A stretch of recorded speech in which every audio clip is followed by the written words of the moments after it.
Welcome to the new Camtasia Studio. We encourage you to watch and play with this Getting Started project video to learn some of the most important concepts of using the editor. If you want more in-depth tutorials that will walk you through the entire process of recording, editing, and sharing your videos, then please watch the Getting Started tutorials using this link under the Help menu. The editor is divided up into three main areas: the clip bin, the timeline, and the canvas. The canvas is where you see your video during playback and can move, resize, and reposition all media however you want. The timeline is where you assemble and edit your video. At the top of the timeline, tick marks represent time in terms of minutes and seconds. When building a video, you'll work in a horizontal manner, beginning from the left and moving sequentially through time toward the right.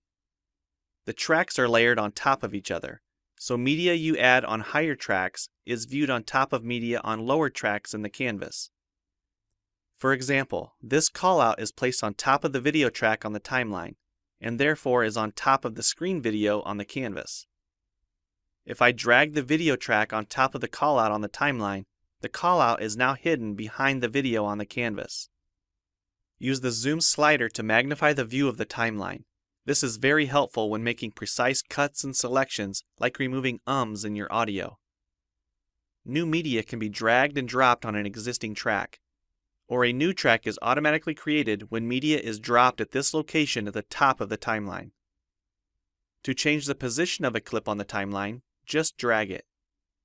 To change the duration of a clip, drag the edges in either direction. An important part of the timeline is the playhead. To view your video, click play. Notice how the video and the timeline's playhead stay in sync. Click anywhere along the timeline and the playhead moves to that point. To remove a portion of your video, make a selection with the green in point and red out point. Then click the cut button. If you don't want media cut on a specific track, just click the lock icon. If you make a mistake while editing, press Ctrl-Z on the keyboard to undo, or choose Edit Undo. Double-click the playhead to deselect. Next, we'll look at the clip bin and the library. The clip bin holds recordings, audio files, images, and title slides being used in the project you're currently working on.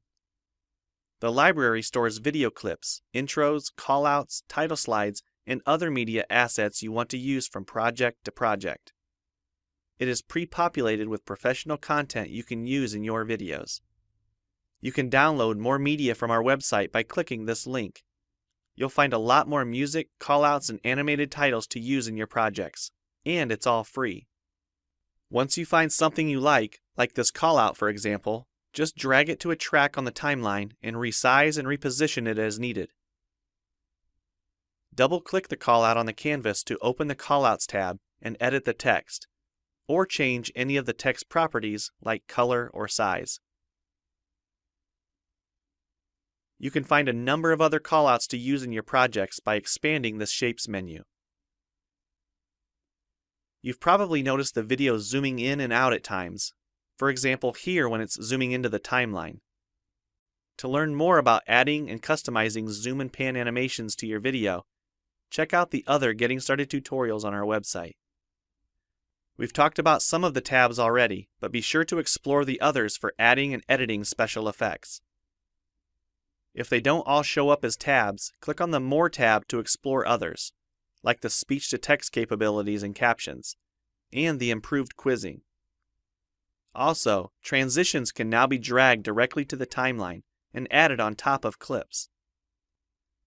So we've shown a few ways you can navigate and edit your video. But how do you get content into your video?